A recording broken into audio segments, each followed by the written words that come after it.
tô com o delegado aqui do meu lado, doutor Amadeu Trevisan, e eu acho que é importante a gente entrar primeiro nessa conversa aí que vocês estavam falando. É importante deixar, quem fez o laudo toxicológico, doutor, foi o Instituto Médico Legal, não é isso? Exato. O Instituto Médico Legal é que aponta que o Daniel estava com 13,4 decigramas de álcool por litro de sangue. Então, ele estava bêbado. É fato que ele estava muito bêbado. Isso é um fato. E outra coisa que eu já trago daí, doutor, para a conversa. Primeiro, o advogado Cláudio Daledoni, na primeira entrevista que ele deu, ele relatou que os gritos de socorro da Cristiana tinham acontecido dentro do quarto porque ela estava sofrendo uma tentativa de estupro. Agora ele mudou. Conversando com o João Gimenez, ele já disse que esses gritos de socorro aconteceram fora do quarto, que ela teria pulado a janela do quarto. Te trago então para a conversa agora, doutor. Aonde aconteceram esses gritos de socorro? Alguma testemunha falou sobre isso? Nós deveremos ouvir agora, no período da tarde, algumas testemunhas, pessoas que estavam na casa, que não tiveram participação no crime, porque nós temos que dividir bem, entender bem isso aí, Lucas. Algumas pessoas estavam na casa e serão ouvidas como testemunhas. Outras participaram do espancamento do Daniel. Então nós deveremos ouvir agora e deveremos esclarecer esse fato dela ter gritado ou não, dentro do quarto ou ter pulado a janela. Ela alega que pula a janela. Ela alega também que ela pula a janela. Nós vamos verificar isso no período da tarde com a testemunha. Tá, isso vai ser checado. Então, se o grito de socorro acontece por uma suposta tentativa de estupro ou pelas agressões que estavam acontecendo contra o Daniel por parte do marido dela. Ela também se desesperou quando ela percebe as agressões.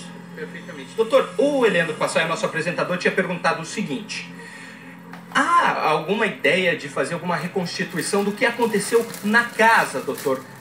Nesse after, essa suposta tentativa de estupro, as primeiras agressões, existe alguma tentativa do senhor com relação a isso? Existe já esse pensamento, inclusive essa ideia, Lucas, já me ocorreu, de fazer a simulação dos fatos. Sim. Reproduzir todos os fatos que aconteceram.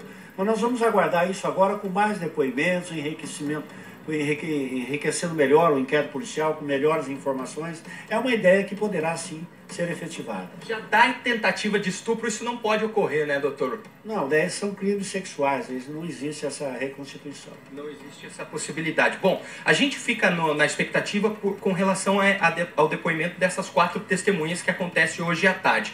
Vamos lá, fazer a conta junto com o doutor. São 4 pessoas que estavam dentro do carro. Igor, David, o Eduardo e o próprio Edson. As 2 mulheres também são acusadas de participar disso.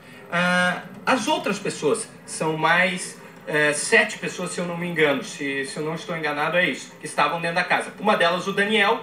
Essas outras 6 estão sendo encaradas como testemunhas ou alguma delas pode ser indiciada? Não, por enquanto, elas são testemunhas. Os que estão realmente ligados à morte, ao espancamento, à tortura que fizeram na vítima, são o Daniel, ou melhor, o David, o Eduardo e o Igor, juntamente com o Edson Brits. Essas 4 pessoas estão diretamente ligadas ao homicídio.